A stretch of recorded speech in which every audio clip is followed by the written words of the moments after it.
Okay, so first things first, please let me know if you can hear me. My microphone is it's not registering on the computer like it's picking up sound, but I tried recording myself and it seems like it's working, but I want to make sure everybody can hear me. So please let me know before I get into saying much more. So I'm going to wait. I know it takes a bit for the chat.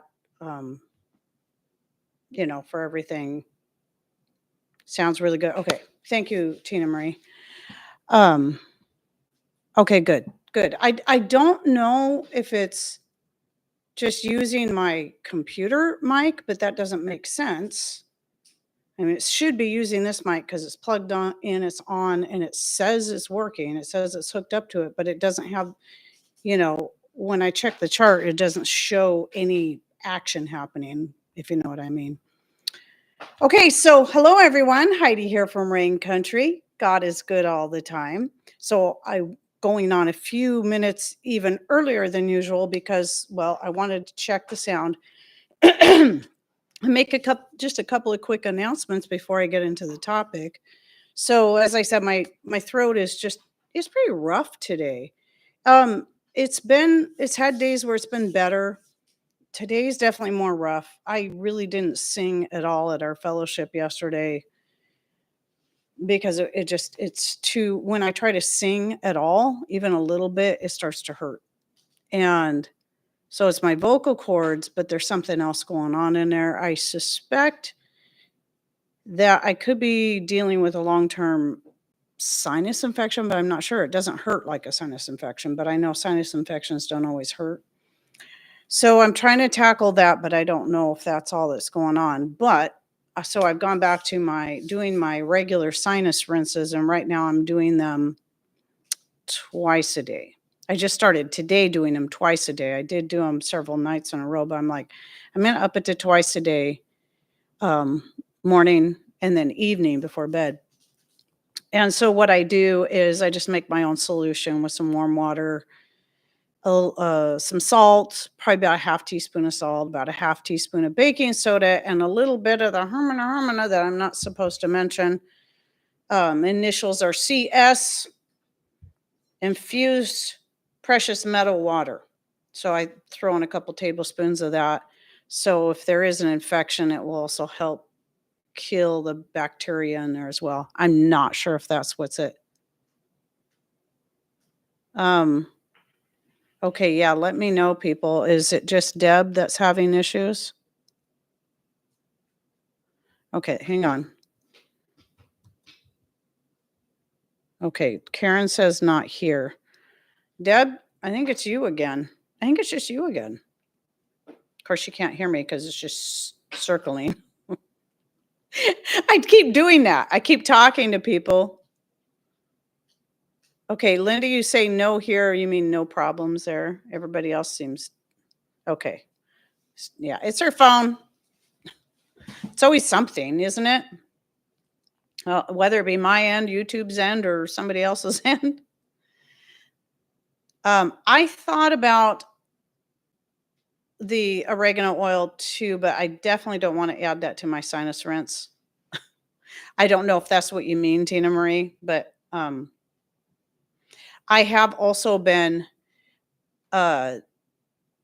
eating some fresh nasturtium flowers and leaves, and I'm just letting a lot of the flowers though go to seed this year because I plan on not just saving a lot of seeds to replant, but this year I really would like to make like some kind of pepper powder or something out of it, just to give it a try. But also those seeds are the most potent. They can get the spiciest. You eat something like that and you can just really opens things up. I also have my horseradish.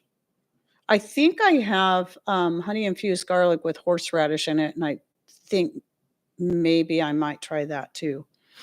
So at any rate, I've got that going on, but always appreciate your prayers because I'm just kind of getting concerned. This has actually been a long time issue, and I think part of the reason my throat tends to hurt more isn't I can tell when it's my vocal cords, but there's something else going on at the back of my throat. And I think it's because I'm constantly having to clear my throat. And so that makes it sore. So there's that. The other announcement on the positive side is we have a new granddaughter now. Her name is Kyra Elaine. I thought about posting about it on YouTube, but last time I posted about Jace, who's here right now. I don't know. So his dad may be picking him up sometime like in the middle of my show. I don't know. But you just get people that come out of the woodwork and just want to say something rude. So I'm like, I'm not posting on YouTube again. So I just posted it on my other social media sites because I don't get as much hate there as I do on YouTube. So yeah, Kyra Elaine, and even though she was 2 weeks late, she was only 7 pounds and 10 ounces. Now, 7 pounds, 10 ounces is on the bigger side for our family, but it's not that big. I mean, his dad, Ryan, he was 7'15". So he wasn't far from 8 pounds when he was born, which was pretty big for me. But oh, good, Deb. I'm glad you're back. But anyway, so I was kind of surprised that she was that small, but she will likely still be when she grows. She's most likely still going to be bigger than her sister Rowan. So yeah, a lot of people might see the name and think it's Kira, but they're pronouncing it Kyra. So Ryan chose that name. He really liked it.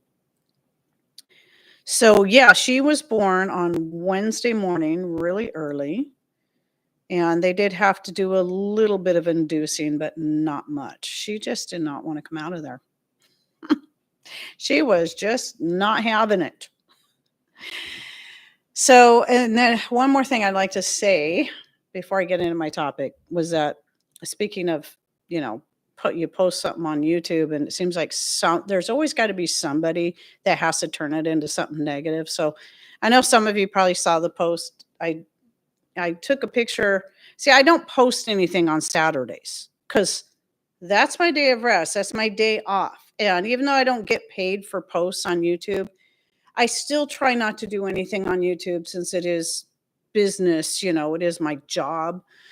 So anyway, I wanted to post it yesterday, but I thought, I'll just wait till tomorrow.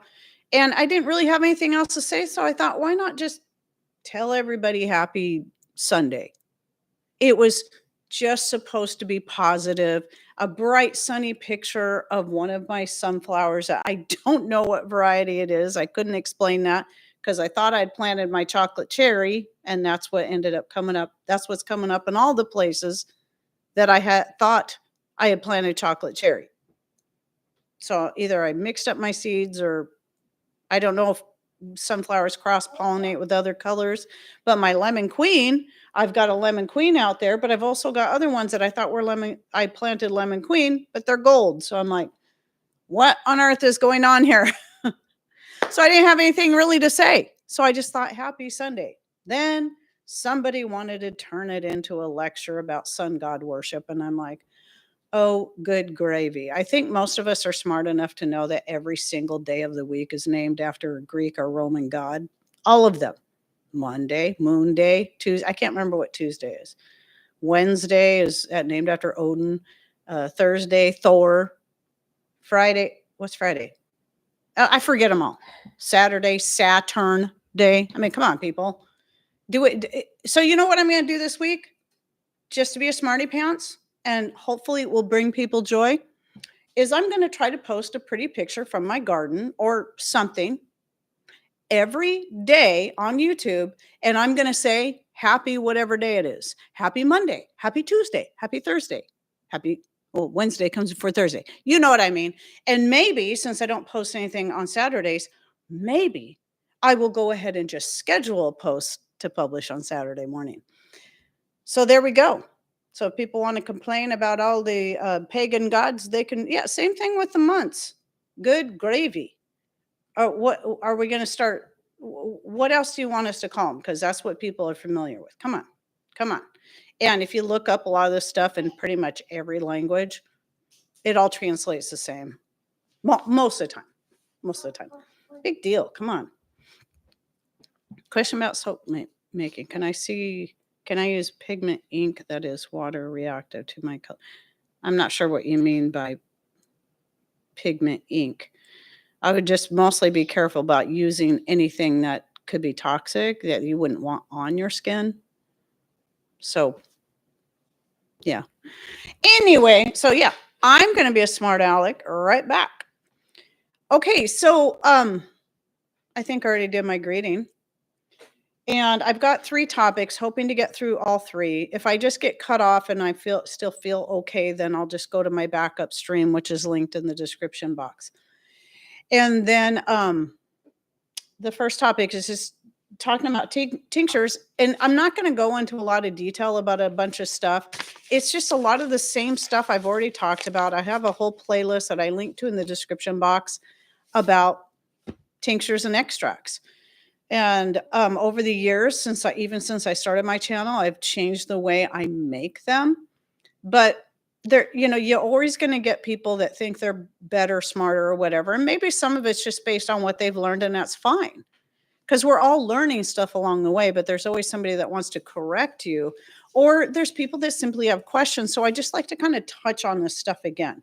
And a lot of it is for the sake of encouraging people, because just like with the sourdough bread, or like with what was the other thing? I was just thinking about something else. It seems like everybody wants to take something that winemaking, something that doesn't have to be that complicated, and then use all this big verbatim and that's not the word I meant.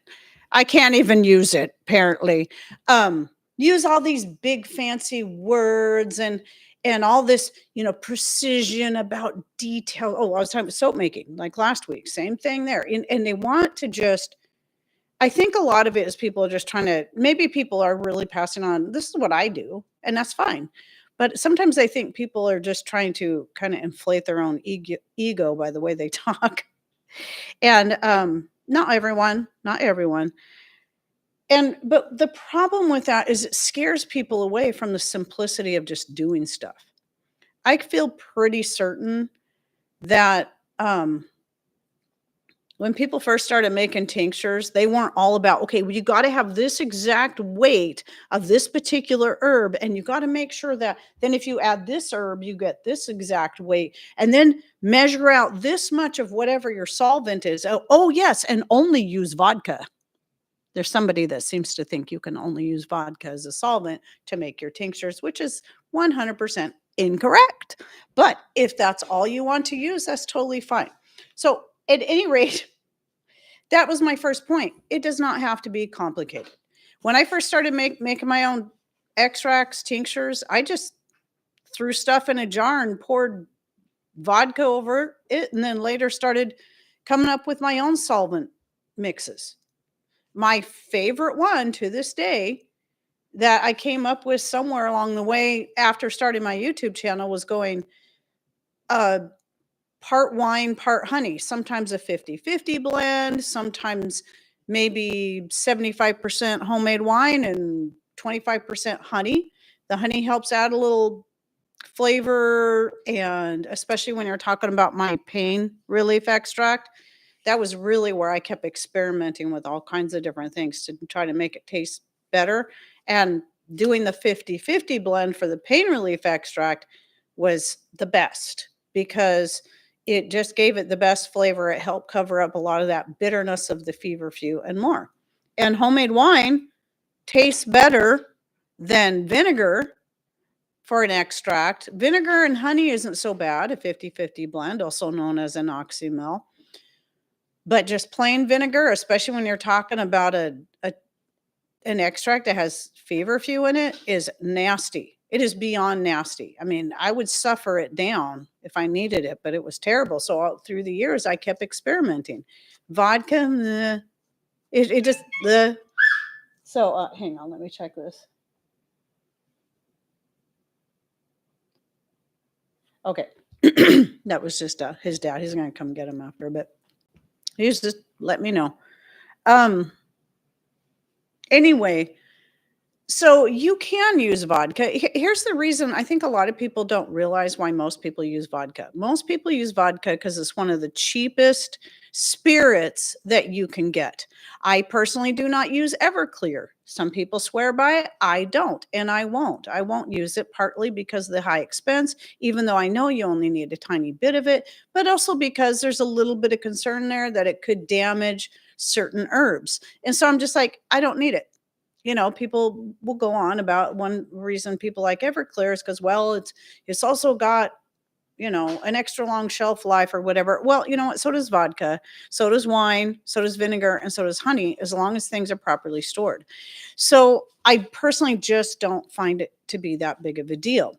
Glycerin is another one. The thing with glycerin is you do need to make sure you mix it with something like, well, a lot of people will do a water glycerin mixture, which I agree that that can really lower the shelf life because not only, because you're taking the glycerin, you're mixing with water, but it's only like 3 parts glycerin to 1 part water. It's not a 50-50 blend. But what I would do to make sure, if you're looking for an alcohol-free one, instead of using water, use vinegar. Um, but I switched to honey. I came up with that idea. I don't know if anyone else ever did it because I'm like, why are we using glycerin? Wouldn't honey be safer and healthier? And sure enough, it works great. And it is a natural preservative as well. So really, when it comes down to the solvent, he found the Rock'em Sock'em robot, so I hope it doesn't get too noisy. I covered up the foosball table because he was wanting to play that, so I just threw a blanket over it. Like, find something quieter to do because the foosball's the noisiest thing in here. So what does he get? Rock'em Sock'em robots. Well, we'll see. We'll see. Anyway, but yeah, you don't have to do something exactly the way somebody else does. If you feel better about measuring out every single little weight and using whatever the top herbalist tincture making person uses, do that. If that makes you feel better. But never be afraid to learn something new or to experiment on your own. Because here's the other reason I switched to doing mostly homemade wine. Not only does it taste better than like all of the above, it's practically free. It saves me so much money over using anything like rum, Everclear, whiskey, bourbon. You can use any of these, and you can use any spirit to make a tincture, but I call them extracts since, they're not going to be as heavy, even though there's some people, there's so many different, I still get confused this day. They're all extracts. That's why I tend to call them all extracts. But tincture has to do with the strength. Some people say it's the strength of the solvent used, and some people say it's the strength of the herbs, like how much herb you're putting in there. They're all extracts. So anyway, so yeah, homemade wine, totally practically free because I'm making it either from my homegrown apples, mostly from my grapes, but a lot of times I'll even add berries from my garden because I guess, or blackberries because we can get a ton of blackberries. I get a ton of currants. So that saves me a lot of money. And then mixing it with honey just makes it a little bit nicer. And especially if it's something you're going to use for fighting any kind of infection, well, that raw honey's got its own benefits that it's adding to that extract. Okay, so a couple more points. Okay, so you'll have people that will also give you recipes. Whatever book you get on extract and tincture making, and some people think they have to follow those recipes, like the certain blend of herbs, 100% to the exact.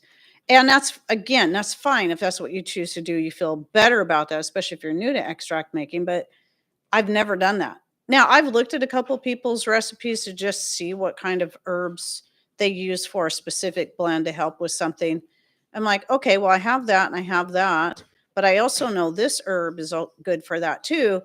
I'm going to mix it my own way because that's how I roll. I like doing things my own way based on what I already have handy. and what I'm already growing or what I already have in my pantry. And so I create my own different extracts for various things. And I do experiment with different blends to see what I like better, just like I've been doing with the pain remedy for years. I've used different types of blends. One of the last things I added to it was the valerian leaf, which really kind of took it over the top at it really helping to, calm the nerves and kill the pain, no matter what kind of pain it was. It is. So don't be afraid to mix and match your herbs, but it is also good to know a little bit about them and how best they might work together.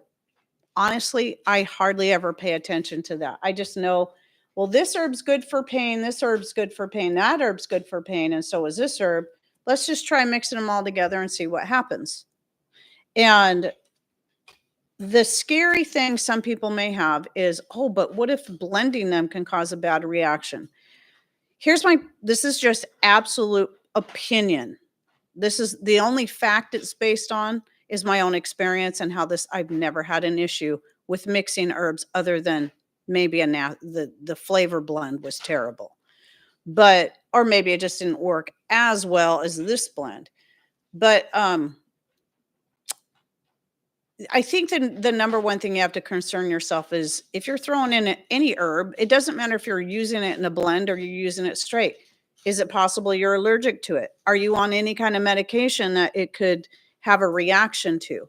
Yes, it is possible, or yes, there are certain herbs out there that can kind of contradict each other or maybe even have a bad reaction when taken together. But my personal opinion, again, coming back to the opinion, that is extremely rare. Yet the same people that worry about that are the same ones that well, I shouldn't say the same ones, but a lot of people don't have a problem taking this drug, that drug, that drug, and that drug, every drug that the doctor gives them, even though there's never been a single study on a lot of these to show whether or not they should be taken in tandem. In most cases, there's no study done. A doctor says, oh, well, here's this medication for that because you're having this issue. Oh, you're having this issue as a side effect from this drug. Okay, then take this drug to counteract that side effect. And oh, now here's another side. Okay, now take this. So you're taking all these drugs to counteract all these different side effects when maybe you would have been better off not taking any of them. And so what's happening is people are getting sicker and sicker and sicker. So here's some more food for thought, which is pun kind of intended. When you're cooking a Mexican dish, an Italian dish, or any dish where you're using all kinds of different culinary herbs, well, first of all, pretty much every culinary herb or spice I can think of has medicinal properties. We don't seem to have a problem mixing and matching those different herbs and spices into the dishes we're making. You're making something Italian, you're typically going to use one or more of the following: oregano, rosemary, fennel. What am I leaving out? Basil, garlic, of course. Don't forget the garlic, for crying out loud. Blend them all together. It's like, I think this needs more garlic. Maybe it needs a little more oregano. We don't freak out about, am I going to have some kind of crazy reaction by mixing all these culinary herbs together? No. Who does that? Nobody thinks about that. The only person that's going to think about that is someone who knows they're allergic to one of those ingredients, right? So that, again, my opinion. I have never taken an herbal course. I never try to pretend I'm the person that is the end all, know all, be all when it comes to herbs. I am just a simple gal who decided one day she was going to start taking her health in her own hands and start learning as I go. Start learning a little bit about this, especially when I knew it was like, let's get off these thyroid medications and learn about what herbs, what foods, and whatnot are good to help boost the thyroid, because we both had hypothyroidism apparently, and what things we can cut out that may slow down the thyroid. I didn't try to make any special thyroid replacement medication. It was just about, a lot of it was about changing our diet and adding more of what we needed and taking away what we didn't. And that's why I have videos out on that. But then, excuse me, along with that, I'll get people that will think that I have some special magical remedy, and they want to know, what is it? What's the dosage? Sorry, I don't have that. I don't have that. That's not typically how healing your body and getting off medication works. In some cases, yes, but in most cases, it's about finding, what does my body need more of, and what should I be cutting out? It's not about trying to replace a medication with an herb.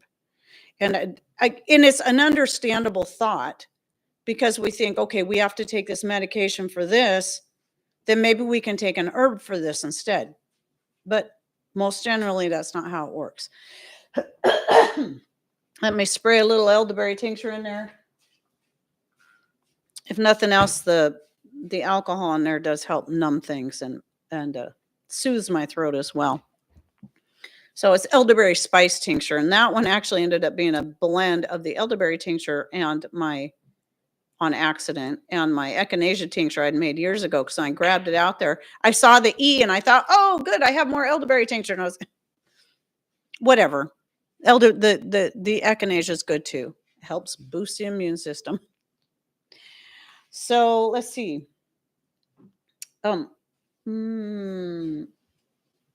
Okay, so the other thing is remembering everybody's different. So what you should be taking and using, and what amounts you should be taking and using of any herb, any tincture, any extract, is going to be entirely up to you. And you're going to have to figure that out on your own. People can give you ideas like, oh, take a teaspoon. If you're making it with Everclear, you might only need a couple of drops. If you're making it with vodka, you might need a teaspoon. If you're making it with homemade wine and honey, you might need a tablespoon, maybe even a whole shot. It's going to depend on you. It's going to depend on the herb. It's going to depend on the solvent. There's all these different things. And I never tell anybody, this is exactly how much you need to take and how many times a day you should take it. You kind of got to make yourself your own guinea pig, but the safest way to do that is to start small.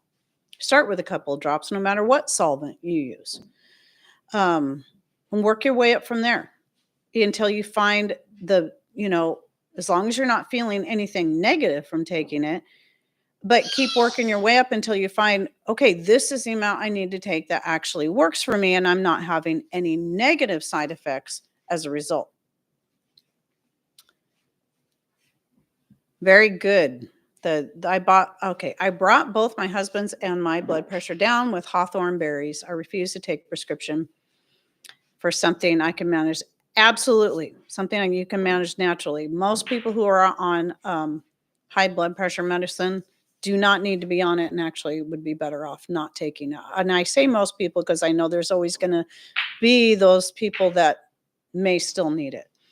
But in most cases, it's, first of all, I've preached on this so many times. I have videos on this, that to have the medical community set a standard of, this is what everybody's blood pressure needs to be all the time, even when you're going into the doctor to have your blood pressure tested and you're very stressed out, which that's going to naturally make your blood pressure rise, because now you're in fight or flight. Your blood pressure is meant to go up. It needs to go up when you're in fight or flight. So when you go to the doctor and you're getting a checkup and they're checking your blood pressure, wow, it's blah, blah, blah, blah, blah. It's like, yeah, because I'm stressed, doctor, because I knew you were going to tell me that, because I knew I couldn't just calm myself down. All throughout the day, your blood pressure does this, depending on your activities, what's on your mind, what's going on in your life. The concern is if it's chronically high, no matter what you're doing. That's where the concern is. Okay. But to say that everybody's blood pressure should be exactly this is absolutely wrong. So they're saying that somebody who weighs 500 pounds and is 6'5" should have the same blood pressure as a 5-foot woman who might weigh 100 to 130 pounds. What? Wrong. We don't do that with anything else. So it's not a one size fits all. At any rate. Let's see. Sorry. Sometimes I have a hard time. It's not just my eyes, it's my handwriting. I'm trying to see what the heck I wrote here. Okay, I already said start small and work. Okay. Then the last point was there was actually 5 points. Okay. 5 points altogether, but the last one is more just to remember you don't have to tincture everything. Just because somebody else is tincturing everything, if you would prefer to take something in the form of a tea or a capsule, that's okay. You don't have to tincture everything you grow. I don't tincture everything. I have certain things I do tincture, just like, making the pain extract, making the muscle relaxer, deep sleep extract, which really doesn't get used that much. And my antibiotic extracts, I have a couple different ones I make. And then I have my elderberry syrup and then my elderberry tincture, which is elderberry spice tincture. Those are the main ones I make. I don't really tincture much else. I've tinctured other things or extracted other things like turkey tail mushroom, and I tend to forget about those. That's something maybe I'll try to start taking too. That might be a good idea. I'm going to try to throw everything out, whatever's going on in there, this whole thing in my head. And that's the thing too. I'm not afraid to try to throw everything out. Something. If I've got something going on, I'm not afraid to throw everything at it. But you got to do what's best for you and pay attention to your body. Listen to it. If you're having a reaction to something, it might mean that you need to quit that and try something else. And this is where the blends, it might be safer to start with a single herb at a time. If they're new herbs and you've never used them for anything, try it like maybe in a tea first, see if you have a reaction to it. And then, then try another one. And then if you don't have a reaction to those two, try blending them together and see what you think and see if you have a reaction to that. That's the safest way really to go about it, but I hardly ever work that way. I just am like, hey, this sounds like a good idea. Let's try it. Okay, so yeah, I haven't seen Tammy Hill in here today. And by the way, another prayer request I have is for Tina. She comes in here, there's Tina Marie, but there's Tina's Tiny Living. She lives locally. And I was just talking to her on the phone the other day, and she's got some health issues going on. I'm not sure I feel at liberty to share it all because that's really up to her, but she does have to have surgery. And it was kind of a surprise thing that came up. And it's like, wow. So just pray for her. I think her surgery is on August 7th. She doesn't come in here very often, but every once in a while you might see her comment either in the chat or under one of the videos. I think she watches or listens to most, but she doesn't always comment. I do not sell any of my homemade medicinal extracts. None of them. Not my teas, any of them. I've been asked that since I started my channel. Okay, shh. Now you want to make noise? He's usually so quiet. You goofy boy. Well, I started my channel almost 9 years ago. It'll be 9 years ago, middle of August. And I just don't do that because it's a lot of it's for the same reasons as I said earlier, that what each person's going to need can be very different from person to person. So I don't sell any of that. It's up to people to, take what I've learned so far. If you're listening to me, go to some other channels that are doing this, hear what they have to say, and, read or watch some of their recipes or their own testimonies about what worked for them, and just try things, because it's super, super easy to make your own teas, your own extracts. It's super easy. You just have to know what works best for you. He is happy right now. And Daddy's going to be here soon. Grandma could, hopefully I can move on to my second subject. Hopefully I can at least get through the second subject. I mean, I can always make one waste. I can always make one wait until next week. He has me oh, good. I'm glad he has you giggling. He's so goofy. Hey, no, no, no. Don't beat those on the table like that. He loves rolling those pool balls back and forth, the billiards, and getting in a pocket. Sometimes, yeah, when he makes a pocket. Yay. We were at our fellowship yesterday. He went with us because, mom and dad were both working. And he's the second time we've taken him to the fellowship, and he's so good. He even tried to sing a little bit during the sing time. And then when we were leaving, because, he's still not entirely verbal yet. He's still just starting to grasp his words, even though he's 3 years old. Well, we were leaving and we were heading down the driveway, and the lady was saying, bye, you guys. And so he's like, bye-bye. And I'm like, every now and then he'll pop off and say some word that just surprises me. What was I calling him earlier? I was calling him a goof butt. And he goes, goof butt. And I'm like, okay, maybe I should work on some other words for you to learn. You just never know what they're going to pop off and say. Okay, so second subject. So my favorite things about preparedness and self-sufficiency. I just thought this would be fun. And, I've talked about these things a lot in separate videos, but I just thought, let's just do it as a list of my favorite things. And you guys share your favorite things about, whether it be gardening or putting up food or having a rain catchment system, whatever it is. What's your favorite thing about that? And I will be reading my list, starting off with number one. Well, even though this isn't necessarily in order of importance, I think number one's pretty good. Less fear, more peace. It doesn't matter what it is you're putting up or doing for yourself.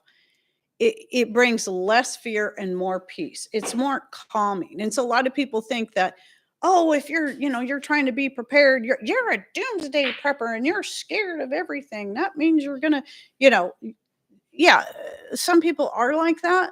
But living in fear does nothing for you. It's going to make you more unhealthy. The whole idea of putting up food and preparing for not just the worst case scenarios, but the simple case things that happen to everybody all the time, no matter who they are or what they do. And just there's this peace you have. It's like, less fear, more peace. Okay, that definitely it has to be number one because that covers. You think so? I think he agrees. So anyway, the next one I have is having what you need when you need it, and so that can be anything. Like Patrick likes to when he's got to go buy nails or screws or bolts or washers, he always buys extra to have it on hand, and or he saves things from other things that he's dismantled, just like we might save zippers and Velcro and elastic and buttons off of old clothes when we're discarding them and using the fabric for something else. When you save all that stuff, then it's like, I don't know how many times it's that either one of us have been like, oh, this broke or I need this. And you go look in your stash and look, I have it because I either recycled it or I stocked up on it, knowing it's something that I most likely will need replacements of. Fuses, there's another one, fuses for whatever, batteries, etc., etc., etc. Having what you need when you need it. Now, specifically when it comes to food, I always have the ingredients I need on hand, always. So if I feel like making a pie, I can make a pie. I don't have to run down to the store and buy the ingredients to make a pie. If I feel like making a specific dinner, you know what? I haven't made ravioli in a while. I'm going to make ravioli. Guess what? I have all the ingredients on hand that I can make that ravioli or spaghetti or pizza, talking more Italian type food, or maybe a shepherd's pie. Well, not so much shepherd's pie, but cottage pie.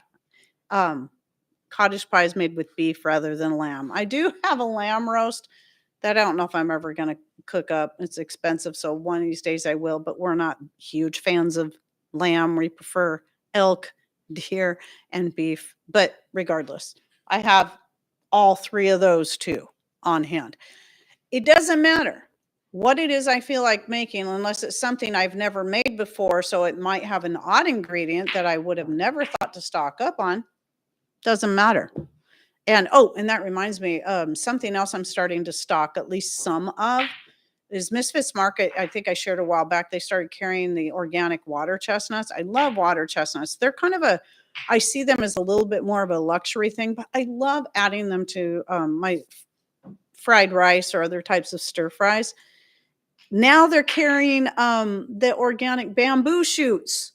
And if I make like a bamboo shoots is something I throw in a sweet and sour soup, or sometimes or hot and sour, excuse me, hot and sour soup, which that's another thing I haven't made in a long time. I should make hot and sour soup again, which I have an old video on that from years ago on my main channel. But yeah, bamboo shoots. Throw those in there, but sometimes I like to add them to other types of stir fries. So now I'm going to start stocking up a little bit on that, just as that's my kind of luxury thing, just kind of whenever I want to do one of those kind of dishes, So we lost our garage to a fire 10 years ago, and 30 years accumulated nuts, bolts, pieces, parts, etc. were lost. It was so hard to do anything after that. But, and that's, Michelle, I appreciate you bringing that up. And I'm also sorry that happened. It does say it was 10 years ago. And that's more of the sad part is you can't, and I've spoken about this before. I have a video that, it's like, where are you putting your faith?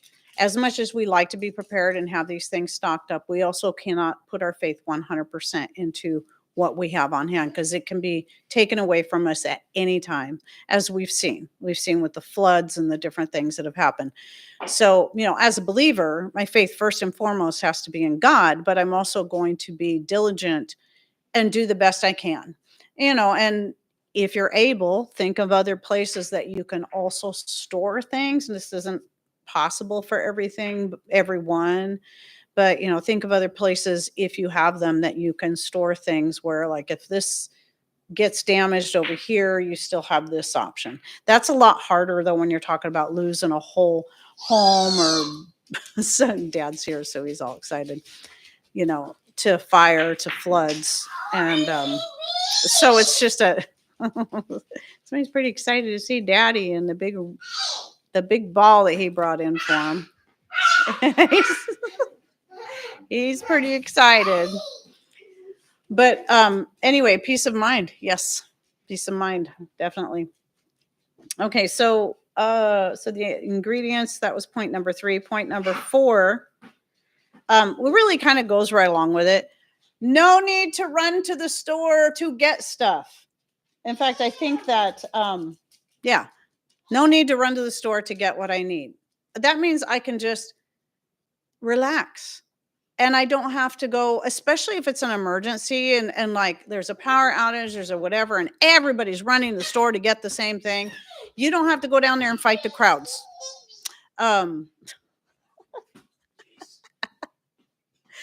He's a goof butt. I called him a goof butt earlier, and he said, goof butt.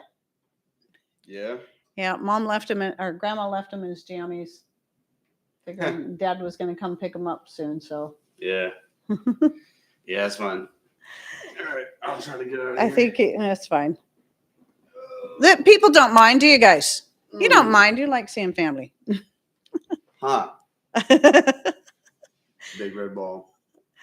Yes, very big. There you go. Okay.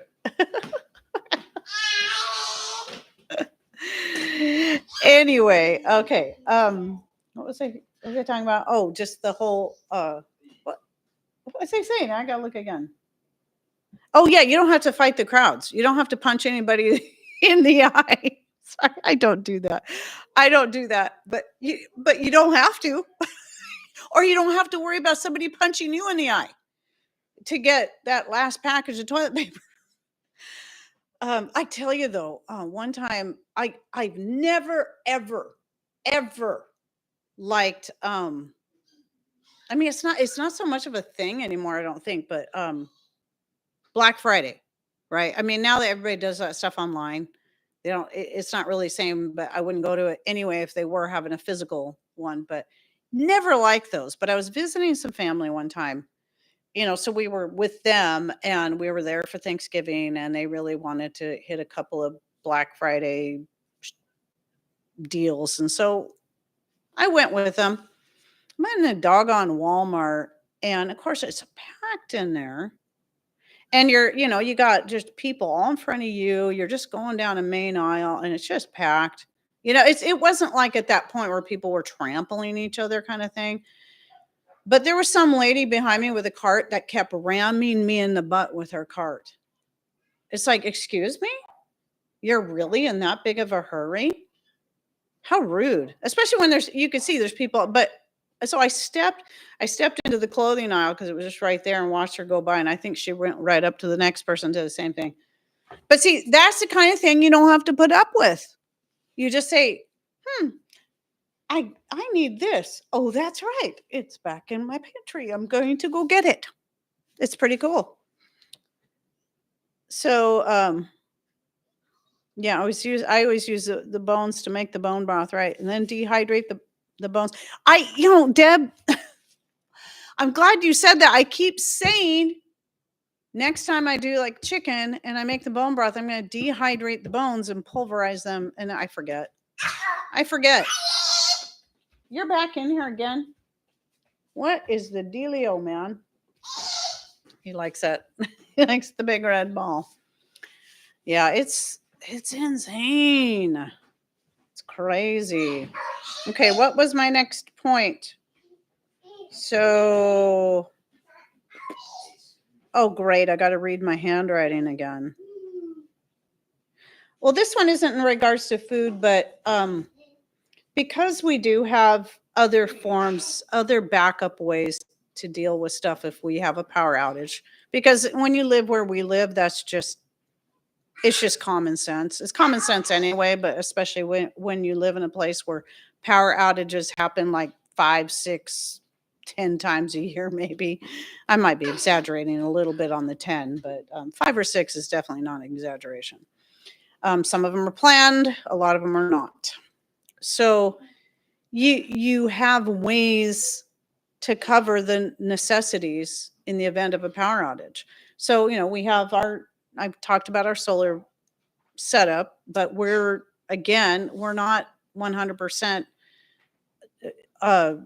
We can't go 100%. Well, we could if we absolutely had to, but we cannot be all year long dependent on our solar power. Because wintertime, when you live in a place that gets 120 to 160 inches of rain annually and at least 85, 90% cloud cover throughout the year, you cannot depend on that. Summertime, even on cloudy days, you can usually still collect enough solar power to keep your batteries topped off, depending on how much electricity you're using. But wintertime, you can't. But let's say it's the middle of winter. We have a power outage. We don't have enough solar power in the battery bank to run certain things. Well, we have backup plans. Well, we always have our wood stove that runs through about 9 months of the year. We have fires going. So I do all my cooking and coffee making and tea making and whatnot on my wood stove. It also dries my laundry because I have 2 clotheslines in front of it and so on and so forth. You guys know all this who followed me for any length of time. I say some of that though, because there's always new people that, don't know what we do. And, we have generators, we have gas and diesel. One of them we bought new. Everything else that we picked up was either a trade item or we bought used. And so we do have one diesel and maybe one gas one out at our other piece of property, which is really nice when we're having campouts out there and we need some extra lighting, it's getting too dark, or, somebody needs to charge something. We've got that dealt with. So having our water catchment system, again, we're not 100% dependent on the water. We use it for all of anything we're going to, use to make coffee, tea, cook with, drink, etc. And then we use the public power for cleaning, showering, washing dishes and whatnot. Or did I say power? Public water.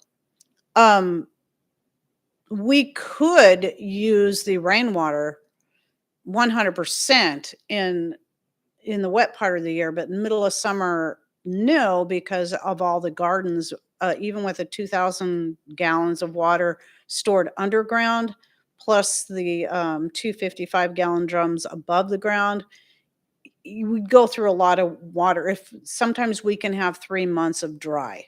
It doesn't always happen, but it's happened before. It's pretty rare here, but it can happen. And so, we're definitely would have to fall back on our city water for everything in that case. Or, if we use up all of the water and we're not getting more rain. So the point though in that is that knowing I have all these backup systems, that I can do things like use my treadle machine. I don't have to depend on electricity for that. I've got this oven that you can't see over here that has only been used a couple of times, but it's there if I need it, that runs on gas. If I need to bake something like a pie or bread, and either I'm not burning, I don't have a fire in the wood stove, or it's just something I would rather bake in a real oven. I do have a stovetop oven though, too. It takes a lot longer to do anything in there, but it is a nice backup. Let's say if I don't have any fuel to run this oven, don't have any public power, don't have enough solar power to run my toaster oven, I can still bake on my wood stove. I can still bake a pie, bake biscuits, bake bread. And I've done biscuits and bread on there using that. Not my favorite method. I tend to use my toaster oven a lot more.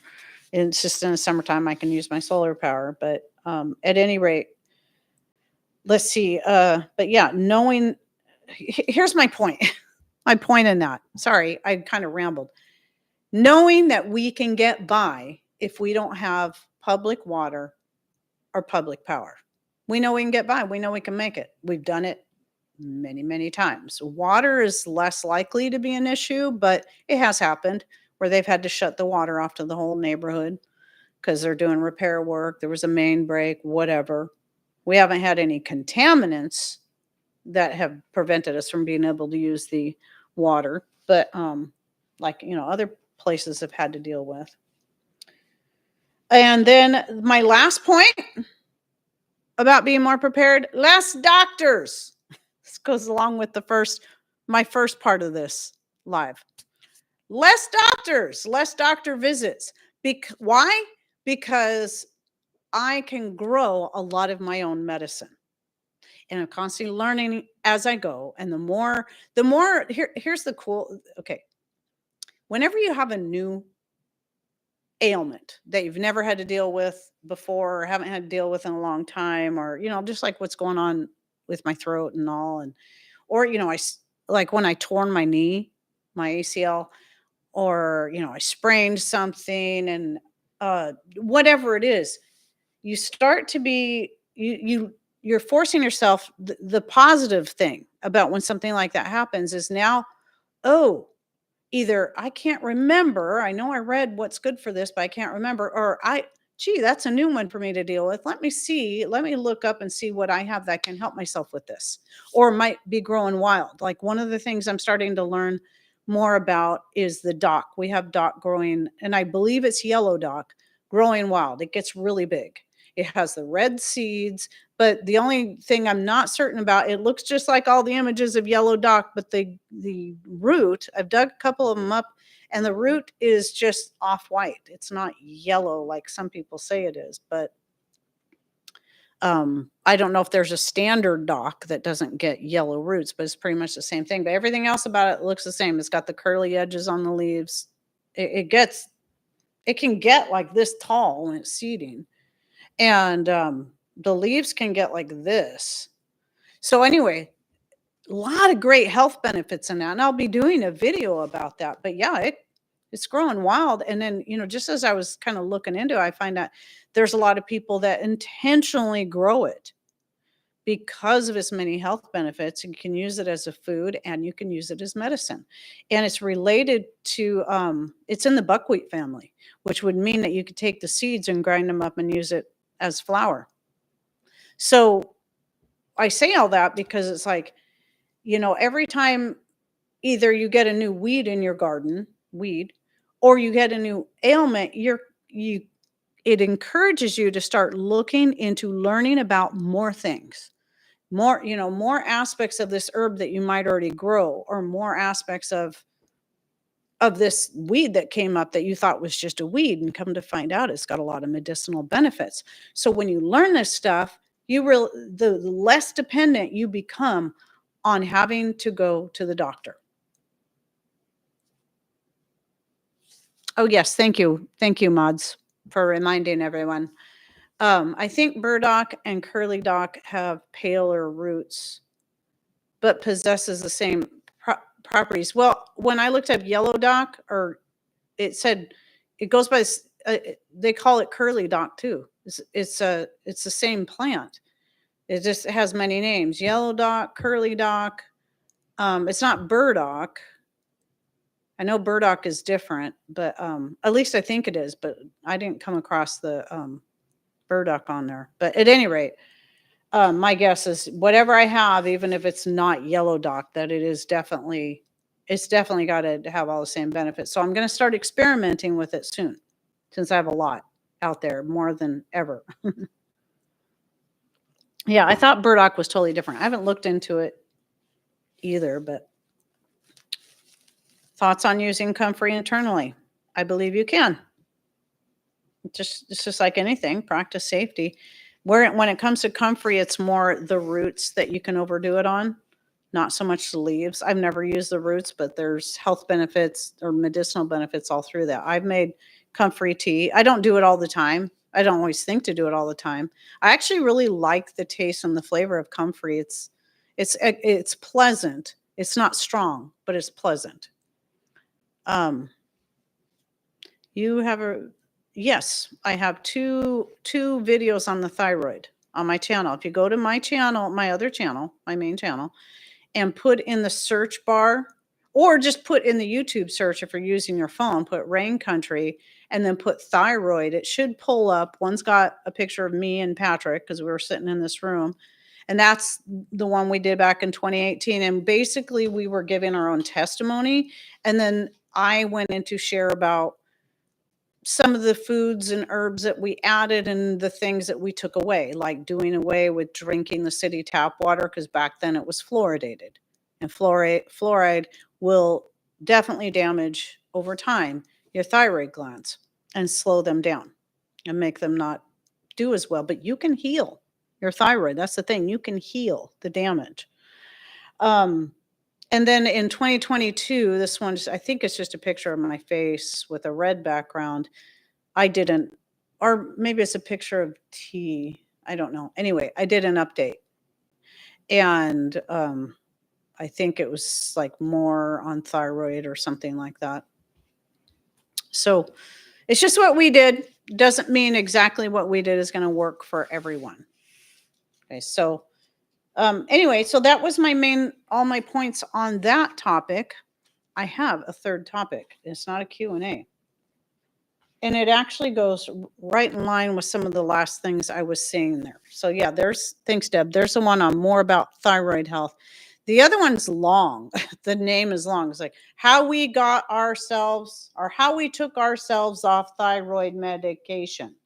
I remember the time I was coming up with this title, I'm like, is there any way to make this title shorter? But yeah. So, so Patrick talks first, kind of, and we mostly just sharing, some of what we went through, some of the changes, and, the whole doctor checkups and how, the doctor's freaking out because he wasn't on his thyroid medication, but he hadn't had any problems, while other and still, the story's still the same. Every time he has to go in for his CDL exam, because you got to do that here in Washington State. Like if you have a certified driver, is that what it is? Certified driver's license? Anyway, so you can drive big trucks. That's so he can drive his dump trucks and other things. Every time you go to get your CDL, or every couple of years, you have to get a new physical exam. And every time they tell him, yeah, you're really healthy, especially for a guy your age. And, you're about like you're 30 years younger, according to like his blood pressure, is like, everything.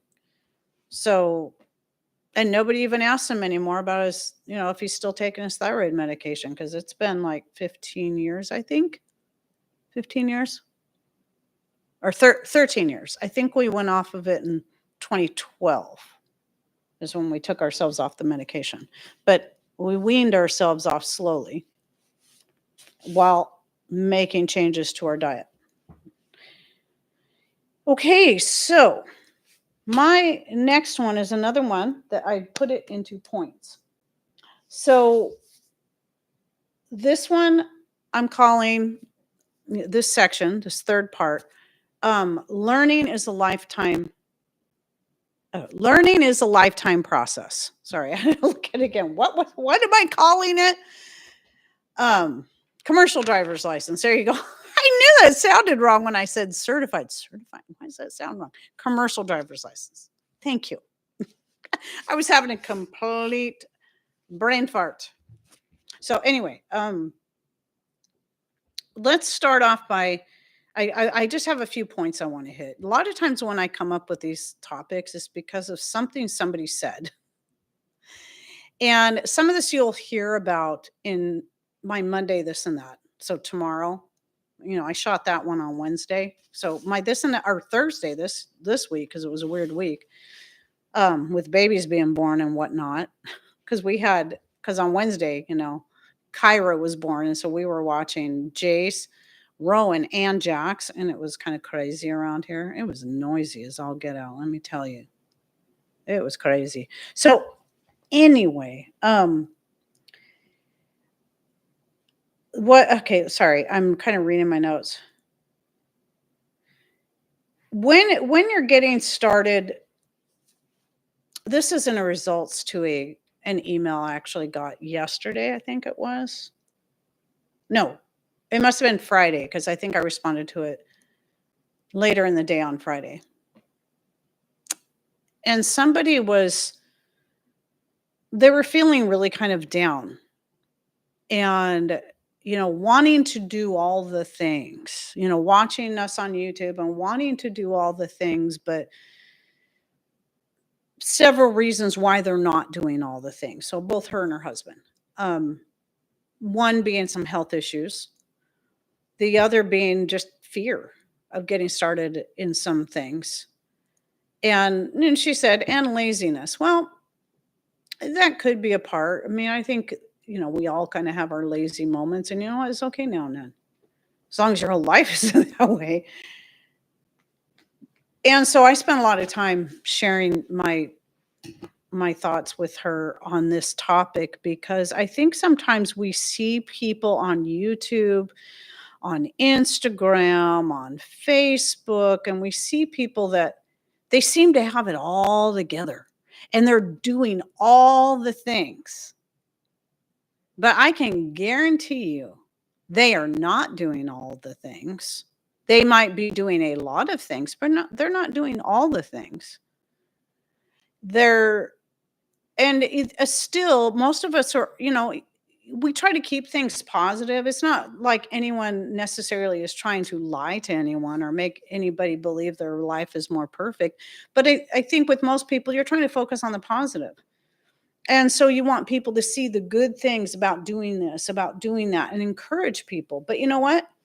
It's just like that video about self-sufficiency isn't all sunshine and rainbows, and it's not.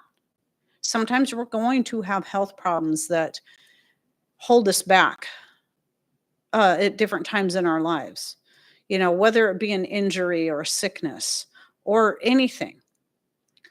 And sometimes we're going to be, especially if you're new, I remember when I was already very much a DIY kind of person. I've always been that way. Since I was a little kid, always liked to create stuff.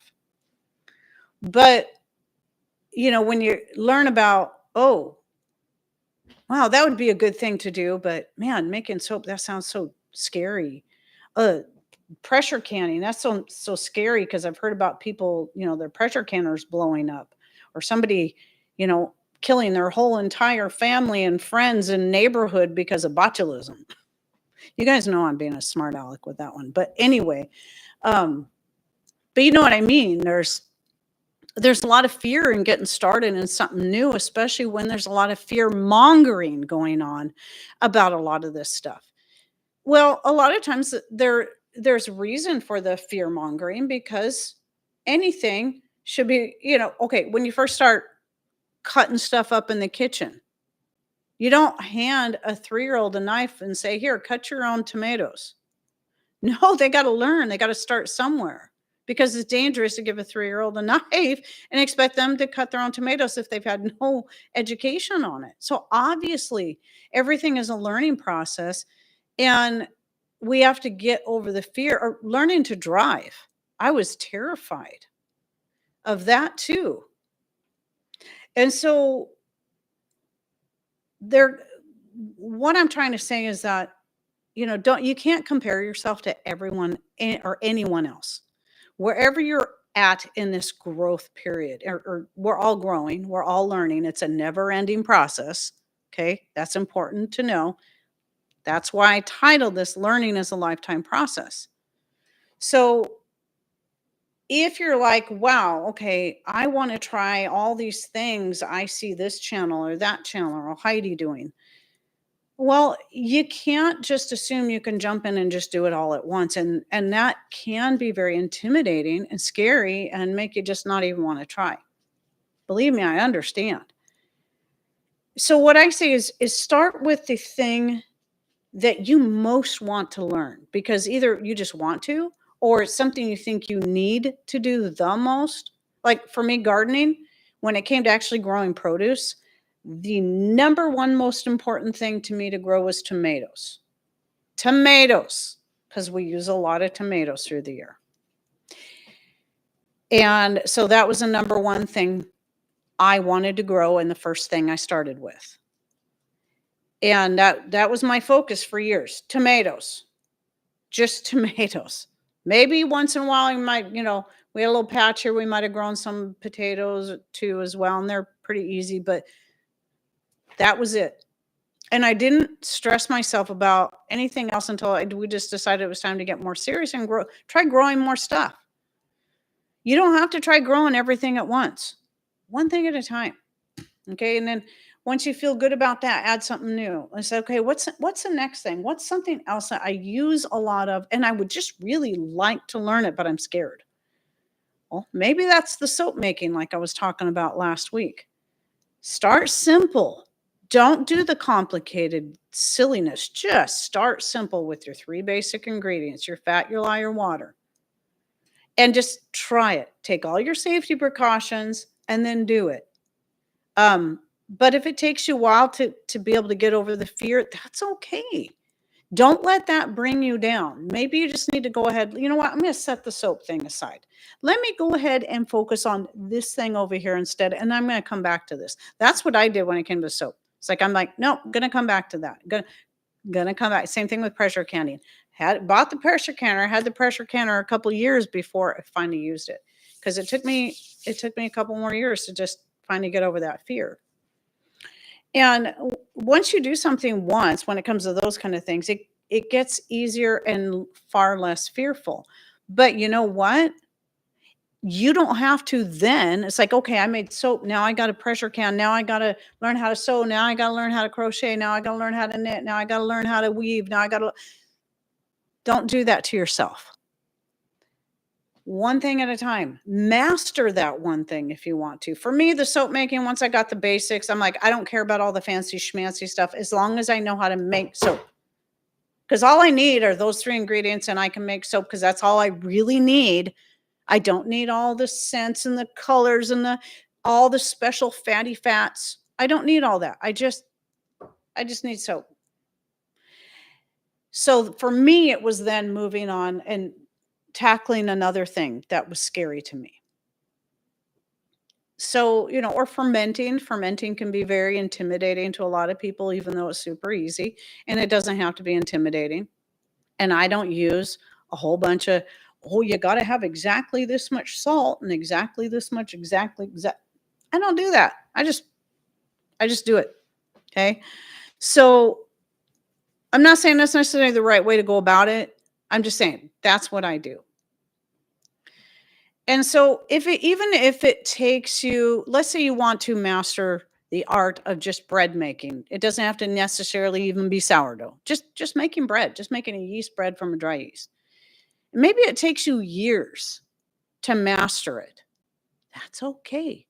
Give yourself some space to grow and give yourself some leeway. Some people are going to pick up things faster than others, and that's fine. We can each individually only handle so much on our plate at a time. Just like, people constantly ask me again, still almost, well, at least once a week, have you written a book? Are you going to write a book? And it's like, I'm trying to learn just to appreciate the fact that people would want something I would write, but that is not something I want to do. That is not another job I want to add to my already very full plate. So, and then if you're dealing with health issues on top of that, and you got to learn how to work around those health issues, most certainly, I think you need to just one thing at a time. Or you're dealing with other hard emotional issues in your life. And don't be adding so much to your plate that it ends up becoming a burden and it's not enjoyable to learn because you're not, to me, I think that's if you're not enjoying the process, it's not going to stick the same way that if you're enjoying it. Like when I first made soap, even though I was scared, it was also so enjoyable that I turned around and made another batch right away. Next day, made another batch. It's like I made 2 batches in the first day just because I had so much fun. And I wanted, okay, let's try it with this now. But that's not going to be the case for everyone. And so, even though I had the basics, I didn't feel like I needed to learn all the other fancy stuff, but it was still fun making the soap that I wanted to make more. Like, this is fun. I'm going to throw in this herb and this essential oil and see how that turns out. So you got to learn at your own pace. You can't expect to be like everyone else. And again, another thing I try to always remind people is that any of us, I think most people who are on YouTube sharing information have had a lifetime or many years of learning and growing, educating themselves, and then building the experience. But not a single one of us, no matter what any of them might claim, know everything and do everything. Now, one of the examples I gave to this lady about, doing all the things is that I remember feeling kind of pressured, like, well, I should learn to knit too because so-and-so crochets and knits. And so I, got a set of knitting needles and, I got a book. I already had books on, crochet patterns, but one of my books already has the basics of knitting in it. I didn't even know that when I bought it. So that was cool. Cause I'm like, one day I might want to do that. And then one day I just really felt pressured because it was just after I started my channel. People were like, you should learn to knit. I remember the you should. This is one of those times I kind of gave in a little bit because somebody said you should. And it was one of those things that I'm like, I'm going to stop doing something just because somebody says I should. And I started kind of trying to learn the basics. And I know I can typically pick up stuff like that pretty quickly. But as I was starting to work with it, I'm like, you know what? I already can tell this really isn't for me, at least not now. I don't have the time and the patience to tackle this when I can crochet pretty much anything I want. And I like to crochet. And I have absolutely no need or desire to learn how to knit. Can I do it? Oh, I'm positive I can. Do I want to? No. And I don't have to be like this person over here because they crochet and knit, or these people who are trying to convince me, you need to learn how to knit. You should learn how to knit. No, I don't. No, I don't. I don't need to. And no, I shouldn't. I need to do what's best for me and what I want to and need to do. That's best for me and my family, my grandbabies, my husband, my home, my chickens, my dog. So, yeah, and if you're not enjoying it, what's the point? And take every success, take every failure as an opportunity to learn how to do better. And every success, that's a, boom, I succeeded at something. Now let's see if I can perfect that if you want to, or move on and start something else. I mean, that's one thing at a time is so important. And let's see. Okay, said that. Oh, and the other thing is if you need to take a break from any of it, even if you love doing it and you work so hard to get where you're at, if you need to take a break, don't feel guilty. Don't feel guilty because sometimes you're going to need that break. So this year, I mean, since last year, I was giving my gardens a rest, and it was a really good thing. And I'm so glad I did it. I was super excited about gardening this year, and I still am enjoying it. But with so much other stuff going on, I'm going to be 100% honest with you guys. My corn is struggling because I decided to just let my borage do its thing. And the corn isn't getting a lot of light, on top of the fact that the weather's been really cold. And the corn just, no matter what kind of corn you try to grow here, it just doesn't like it here, especially when it's cold.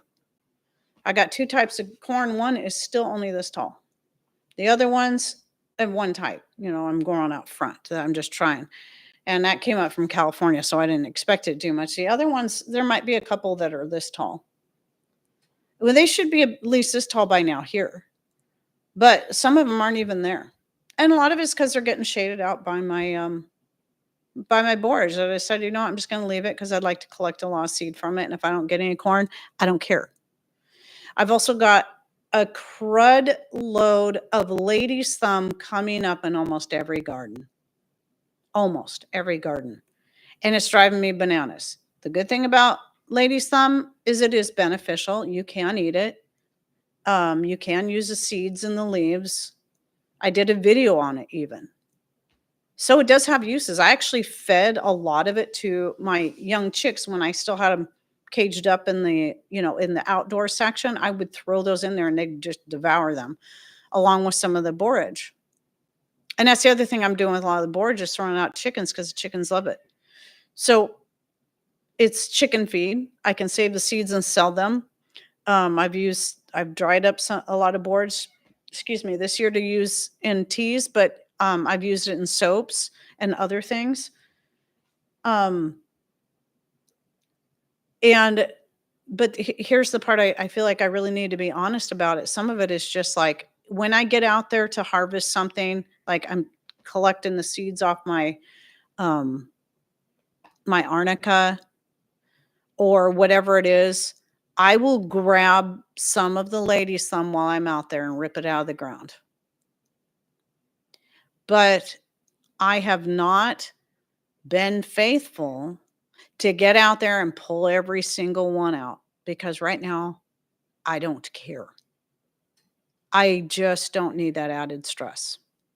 Now, out front where my zucchini's growing, yes, I've been trying to get out there and clean up because I got lady's thumb and morning glory and lamb's quarter, which is good. Lamb's quarter is a good thing, but too much of it. And it's starting to crowd my zucchini. So yes, I went out there and pulled that stuff away from my zucchini so it'd have space to grow. But there's a lot more I need to rip out. And I should be out there. It would take me to pull up all of the lady's thumb that's coming up everywhere. It would take me a very long time to get it all pulled up.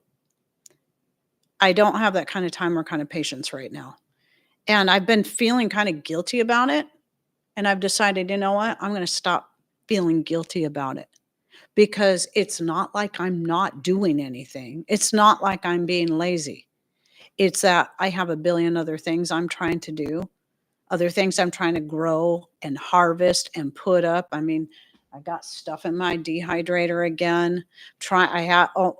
Like once, twice a week, I got to go prune my doggone grapevines back again because I love my grapevines, but really here they've gotten to a point where they really do take over everything if you're not careful. And in fact, this morning I had to go cut a bunch back. I didn't realize it until this morning. Like, oh my goodness, that grape, when did this happen? They've crossed over into the main garden bed, which I like where they cross over. It's beautiful. But now what's happening is it's trying to grab hold of my lovage and the seed. And it's just like, it's all in there. And some stuff isn't getting enough light. And so I did go back there and cut that back. I had to go carefully try to cut it off of, because grabbing hold of the lovage, because the lovage is 8 feet tall now ish, might be taller. Some of it I think is taller than that. So it's grabbing hold of a lot of the flower, heads. And so I had to go cut all those little, stringy things, the little grabby things, tendrils, whatever, away from the plant so I could pull those out of there and just hack those grapevines back. And so there's some of this stuff is constant. The lovage is important to me because I need to collect that seed this year. I really, not only because I want to sell it, but I want to have plenty on hand just in case. So it's really important. And plus, I've been promising people I'm going to have this lovage seed and I don't want my grapevines choking it out. So the things that really matter, those are the things I put my focus on. And I'm not going to worry about the lady's thumb all through the whole entire garden. As long as the things I want to grow are growing, I don't care. Does my garden look absolutely perfect? No. Some people might see it, think it's beautiful because it's just like, look at all this stuff in there. I've got the borage, I got the pretty blue flowers, and my sunflowers are blooming, and I've got, the arnica, and I've got my echinacea should be blooming here anytime soon. But to me, sometimes I look at it and I get a little discouraged.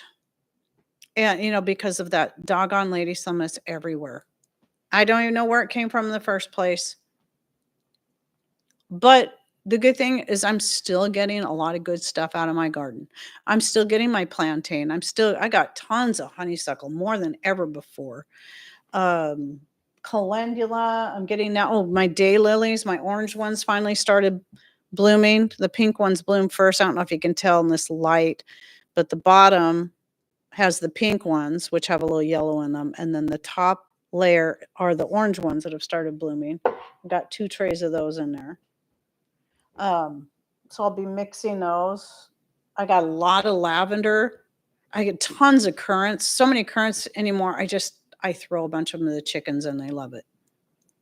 And so when I think about all the things that I'm already doing, why am I going to let myself feel guilty because somebody else's garden, they have the cloth down, so there's absolutely no weeds, there's no lady's thumb. And there was a reason I didn't want to do that, because I wanted my borage to come up. I didn't know where it was going to come up, and I wanted to make sure I got that.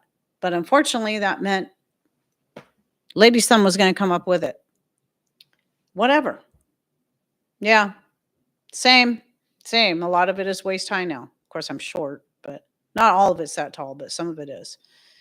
And so when I go about, pull out another one, make a little more space. Maybe I'll get a couple of ears of corn. Maybe I won't. I've decided I don't care. As long as I get my beans and when it comes to the actual vegetables, as long as I get my zucchini, my beans, my tomatoes, and my pumpkins. Oh, and my potatoes. I'm fine. Oh, my snow peas. My snow peas are doing beautiful. I'm getting, I tried the fermented ones. Once I started fermenting today, they were done. They're so good. So I have one more little half pint jar I'm going to fill up with cut up snow peas that I'm going to freeze, and I'll have my special little space in the freezer all filled up with those. And then I'm going to ferment some more because they're really good. I remember them being pretty good when I did it before, but it's been so long. So I'm like, why have I not done this? Why is it taking me this many years to do this again? Because it was before I started my channel that I did it the last time.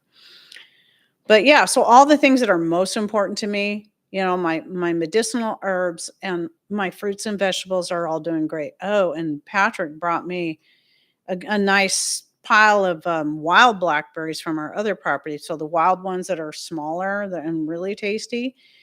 And I need to get down there and pick some more. And I keep forgetting. But again, there's always grandbabies around here or something going on. So, okay. Oh, and there was one more point before I finish up. And thankfully, even though my throat's kind of sore, I've held up and I haven't got cut off. Thank you, Lord. Thank you. So I might have time to just chat about some other stuff, but I have one more thing I want to say on this topic. So we talked about, learning and how it's a lifetime process. But sometimes the more you learn, the easier it is to get, let's say you're learning, and this is the part that I do kind of cover a little bit in tomorrow's video, so you'll know what I'm talking about. But let's say we've been using this particular herb and we think we've studied a lot about this particular herb and we've used it for this and we've made tinctures and we've made teas and we've done this and we've done that. And so we think we know everything there is to know about that particular herb. And we might even get a bit haughty about it. And I'm saying we because I fall into this too sometimes. And then sometimes you got to have a reality check because there's always something new to learn. No matter how much you think you've learned about any one topic or about all of the things, you can always learn something new and something better. Maybe not about that one herb, but maybe about this one over here that you think you know a lot about. Never think that you've come to a point where you've arrived and you have all the knowledge on all the things, because I know I certainly have not. I have a ton of things I can learn, even about the herbs that I've been growing the longest and using the longest. There's so much more I can learn. There's more I could try to go back and relearn and start practicing using that in a different way. Things that I've forgotten. But sometimes just things you didn't know, you thought you knew. And we can get a little prideful and haughty. And sometimes when somebody comes along and challenges what we thought we knew, it can get our guard up. And, well, I know better because I've been doing this. I get guilty of this too. But maybe that person that's bringing this information has done a little deeper research from a different site or from several sites, instead of just picking this one little bit of information from one place. Oh, I know it all because I learned this from this one person or from this one website or from this one class. But maybe this person over here learned more and on other aspects of this particular thing that you either didn't need to learn or didn't have a chance to learn or weren't taught. But this person learned this. Maybe they don't know what you know. Maybe you know things about that this person still doesn't know, but this person might know things that you don't. So whenever you get challenged because someone throws an idea that they throw an idea at you that you were sure, wait a minute, no, I'm sure that's wrong.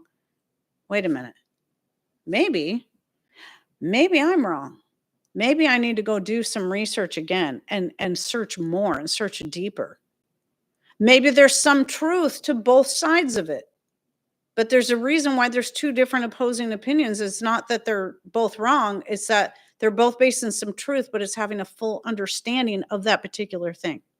So the point is, if you ever come to a point where you think you know it all, you're going to stagnate, just like anything else. Everything requires work. A relationship, there's always work that goes into a relationship. And if you think your relationship with your spouse or your friends or your parents, that you've arrived, then you're going to stop growing. You're going to stop learning together. And the relationship is just going to stagnate. And maybe a lot of times things don't just stay the same. They go backwards. So like we were talking about education, if you're not practicing what you've been learning, you're going to lose what you've learned. You're going to go backwards. So anyway, that was a lot of my points. Now, darn it, I can't remember what I was thinking of that I was going to share with you guys. That was kind of off the subject. Darn, I don't remember.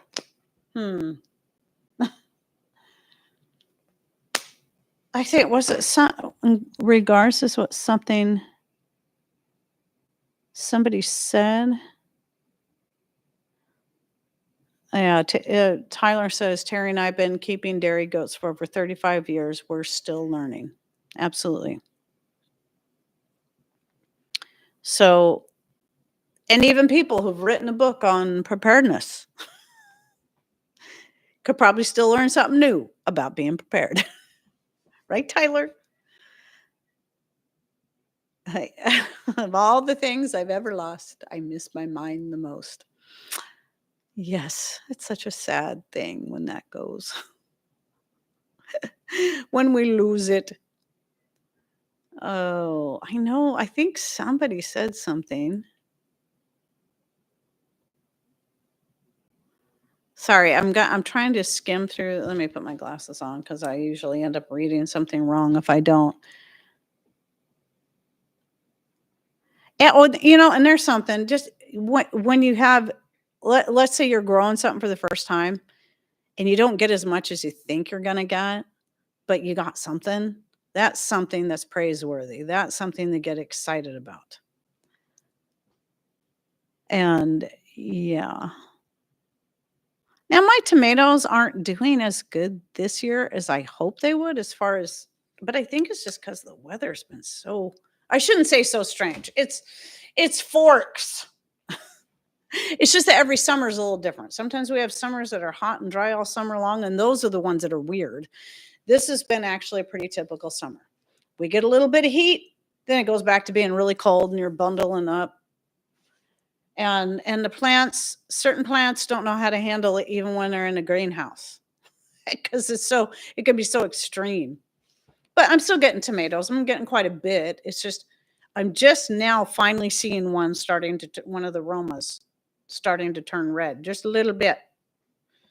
But it just seems like, I'm like, shouldn't I have red tomatoes by now? Same thing with zucchini. Zucchini is just like, I'm finally starting to get some zucchini. My pumpkins, I keep getting female pumpkin. I do have several pumpkins that are sticking, that they did get properly fertilized, but so many of the females are dropping off. I'm getting a lot of male flowers now, but still a lot of times they're not blooming at the same time. But you know what? Even if I only get 4 or 5 pumpkins, I'll be happy. I got 4 or 5 pumpkins. And most likely what will happen with zucchini is within the next month they'll explode and I'll have zucchini coming out my ears because I have more plants out there than I've ever had before. I keep saying I need to probably pull one of these plants up, but part of my problem is what if one does better than produces more than the other and I pull up the one that isn't going to produce as much. So, and I think too, even though the bees have been out and about, I don't see as many bees around, especially the honeybees, not as many. Most of them are in the backyard where all the borage is and my zucchini's in the front yard because bees love borage. That's one of the reasons I love to grow it because the bees, that's like one of their very favorite things. They also really like anise hyssop flowers. I've got some bee balm out here starting to bloom. It looks like it's going to be really pretty. It's kind of got, it says it's lemon scented. I didn't buy it because it was lemon scented. I bought it because it was a bee balm. I've been wanting to grow one for years and I keep never getting any, but I got it from Azure Standard and it's in a pot, but it's like pretty tall now and it's starting to get flowers. They're kind of lavender color. Looks like it's going to be real pretty. So now I got to learn about that. I know it's got benefits besides that the bees love it. It does have benefits. I just don't remember because I read about it so long ago. So that's one of those things. Just like with the doc, I got to learn. Just like the bee balm and the St. John's wort. That's the other one I'm trying to dig in and learn more about now that I have a St. John's wort plant. That is seemingly not. It is not the most common one used medicinally, but it still has medicinal uses despite what anyone says. But watch my this and that tomorrow and you'll know. And eventually I will do a video on that, but I got a lot of looking into stuff. But I will say this. a lot of plants, a lot of medicinal plants come in many different varieties. Just because one is more commonly used than another doesn't mean the others are not medicinal. Elderberry. There's all kinds of varieties. There's red, blue, and black. And even within those colors, there can be different varieties of those. I have 2 different ones out here of Johns and Adams, and of the black, the Sambucus nigra. And then red elderberry grows wild around here. And they all have pretty similar benefits. A lot of people say the red elderberry is toxic. You just got to be a little more careful with it. You just got to learn about it. And really, when I think about it, it's like, oh, I didn't really even need to try to grow black elderberry, because the red you can find anywhere out here. But they tell you shouldn't eat the black or blue elderberries right off the plant either. But the red, I guess you got to be a little more careful with. And really, when it comes down to it, the safest way to consume it is to cook it. But even if you don't, if you eat it raw, Native Americans would eating the red ones raw. They just drink a lot of water when they do that. But mostly they'd cook it. And it's not because of the berry itself. It's because the seeds. Same reason why you don't eat the leaves. But if you cook it, it's fine. But again, learn more about it. Yeah, I didn't. Saffron Bay, none of my yarrow came back this year, so I had to start. I started some from seed. It's doing pretty good. But I also bought a few starts from Azure Standard, and a couple of them I realized one was getting overshadowed by the lovage and my valerian. I'm like, oh my gosh, I forgot about it. And so I had to go. I did this Friday, and just break off a whole bunch of leaves around it so it'd get more sun. But I was surprised to see it had nice leaves like that long on it. I'm like, wow, even with so little light. But it was because it was reaching to the light. And I have another one that's starting to get flowers. It's about this tall. I haven't seen my yarrow get that tall in a long time, but the other ones are really small. So anyway, I think when they get less light, they get taller because they're reaching for the sun. That's what dandelions do. Boy, I still can't remember what that other thing was I was going to say. I don't think it was important, and it wasn't. I don't think it had anything to do with the 3 topics I just talked about. I don't remember. I don't remember. Whatever. It doesn't matter. If I remember and I decide it's important enough, I can talk about it next week. It's totally fine. Planted yellow yarrow this year, and it's hanging in there, but the heat is hard on it. My pink yarrow is here, but not as big as usual. See, now that, speaking of that, going along with my topic, I used to believe it was only the white yarrow that was actually the medicinal. Well, come to find out, any of them, just like any St. John's wort, any pansy or anything within the pansy family, can have all very similar benefits, or a dock, very similar benefits. Some of them pretty much exactly the same. Some of them are going to have higher, you might get more out of it than others. Typically, what you're talking about is a more wild variety of any of these herbs is going to have higher medicinal value, but it doesn't mean the cultivated ones don't have any medicinal value. And I think that's where a lot of the problem comes in. So yeah, and I think that when it comes to yarrow, I think I was wrong.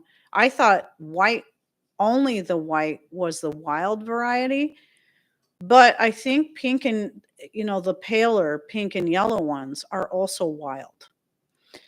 I think the darker ones, like where they're almost red and a dark yellow, I think those ones are cultivated, but I could be wrong. But either way, they should still have very similar benefits, if not the same. And so I'm taking back what I used to say about that, especially with all this hullabaloo about the St. John's wort that I'm growing, which was, somebody tried to tell me it was not St. John's wort. Not just that it was a different variety. They just said it wasn't St. John's wort. Well, it is. It most definitely is. My friend who gave it to me, the volunteer, she bought the original plant from a nursery because it was St. John's wort and she wanted to grow it. And then it did really well for her. So she got that, I think last year, a couple of years ago. And then it got seed and it made some new plants. So she gave me that volunteer and I was thrilled because last time I tried to grow it, it's a lemon scented bee balm. It says, I'd never heard of it before. But like I said, I bought it just because it said it was bee balm, not lemon balm. Lemon scented bee balm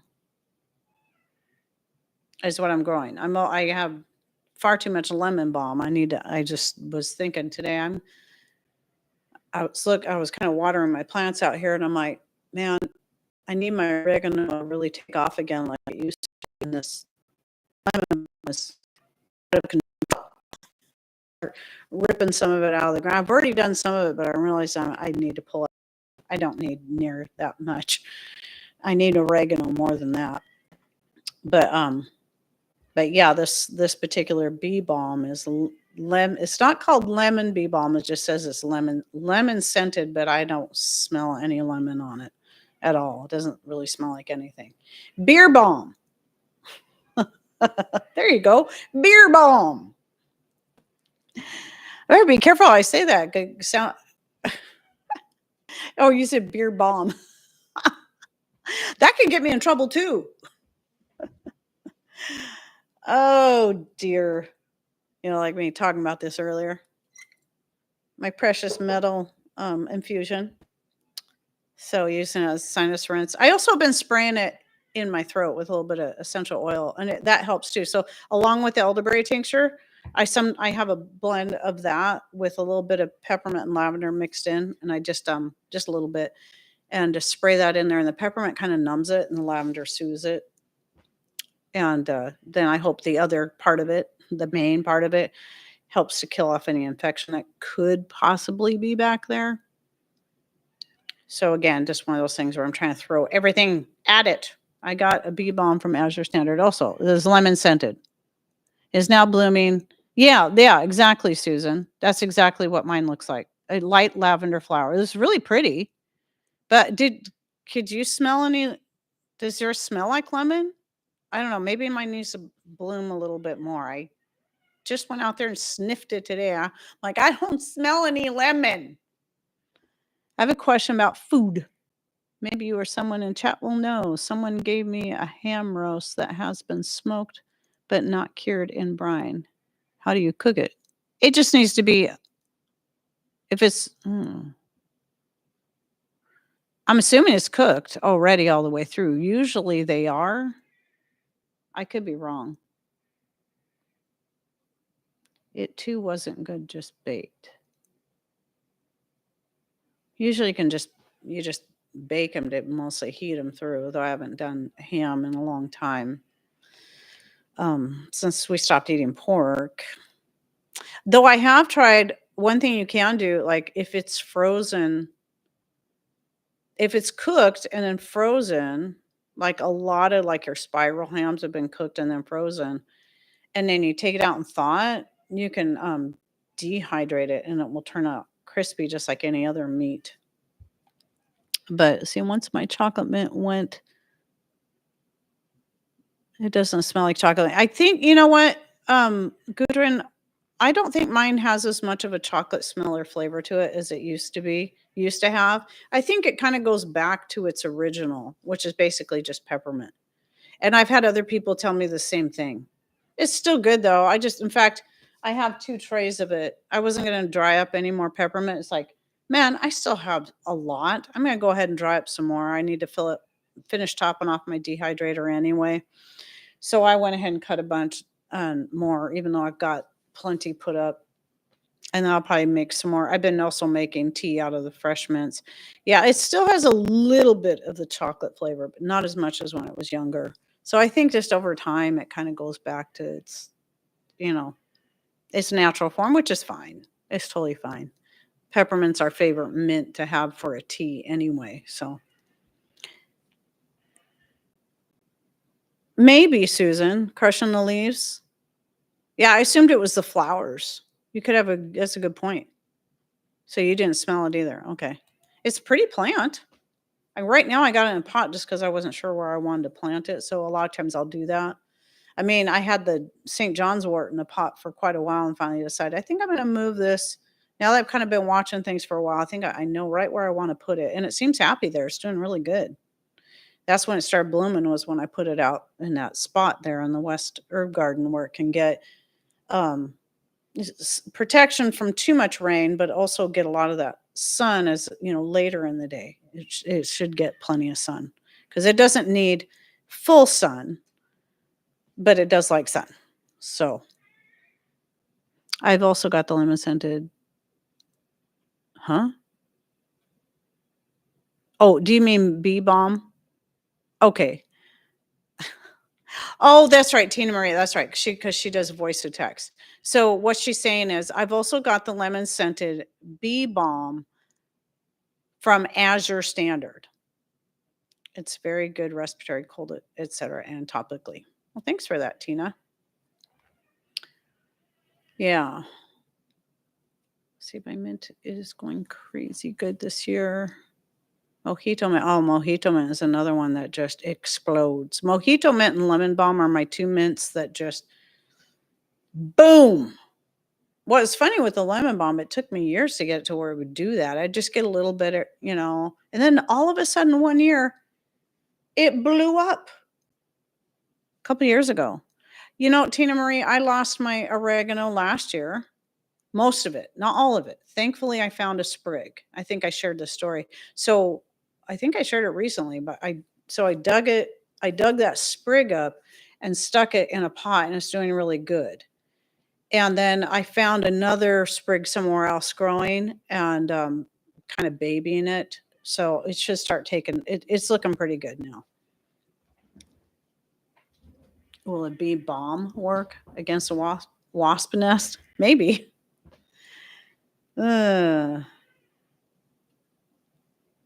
Anyway, yeah, yes, DNA is smart and mutations try to correct themselves over the generations. DNA favors heart. Right. Yes. And that's what I keep hoping that this rose I have out there. I was thinking, well, just go back. I'd really like it not to be a hybrid. And I've heard that, if you get the suckers that come up from the roots, it's going back to the native, to what it was. And I'd just like to cut off all the new stuff. But I'm thinking about just digging up that rose altogether. I like roses, but if I'm going to have a rose, I do want it to be the wild rose. The one that gets the rose hips and all that, because those have the most medicinal benefits. So again, the plant that's in its original wild form is going to have the most medicinal benefits, but that doesn't mean those that have been cultivated and hybrid have none.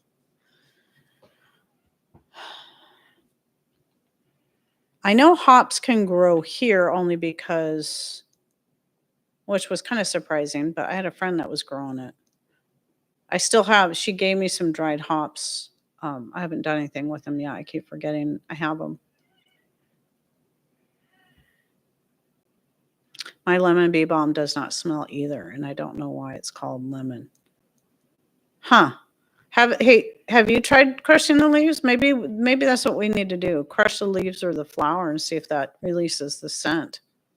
I was wondering if it was just me.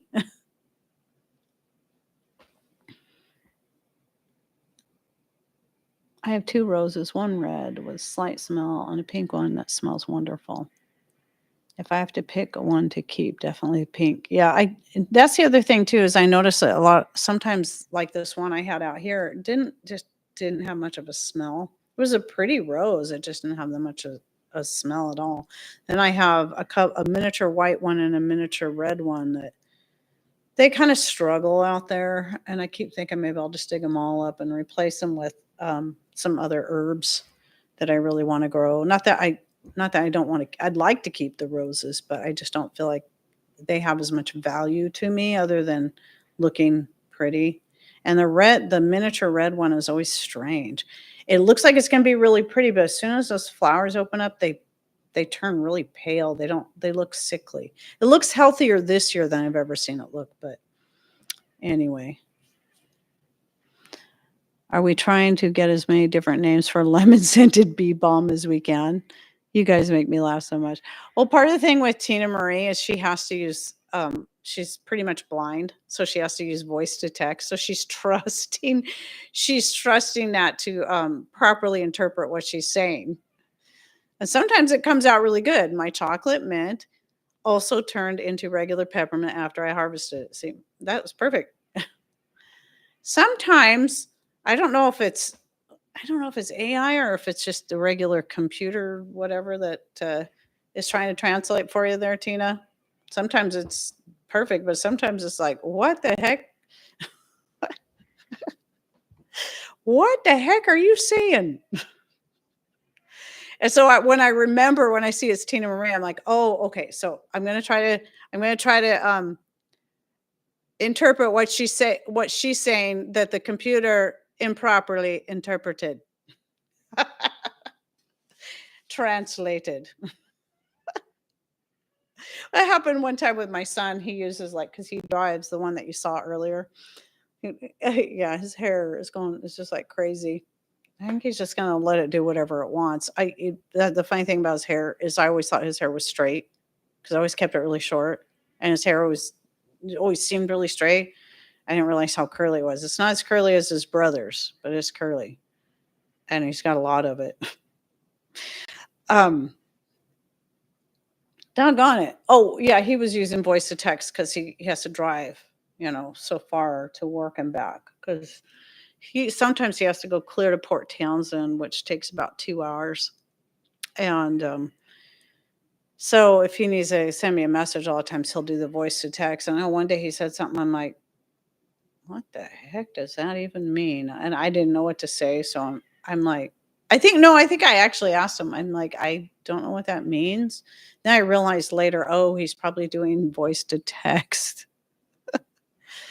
Tina Marie's cool.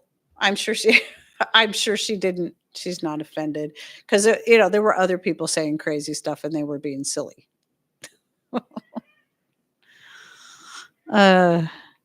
It's the quickest way to get a hilariously inappropriate comment. Well, some people like Tyler purposely say things wrong. Bee bomb.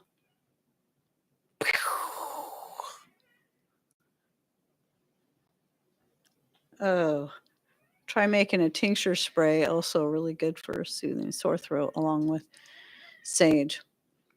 So, and by the way, Tina Marie, I did shoot one of my natural healing testimony videos the other day. So it'll be several weeks, but one of yours was in there, the one about the dandelions. And it was kind of a neat story. She was talking about how she can, she might be blind, but she can see colors. And so she knows how to find the dandelion flowers and then feels for the leaves. I thought that was kind of neat. And then made herself an infused oil. But I don't want to give it all away. You guys have to listen to that. It's like 5 weeks out probably.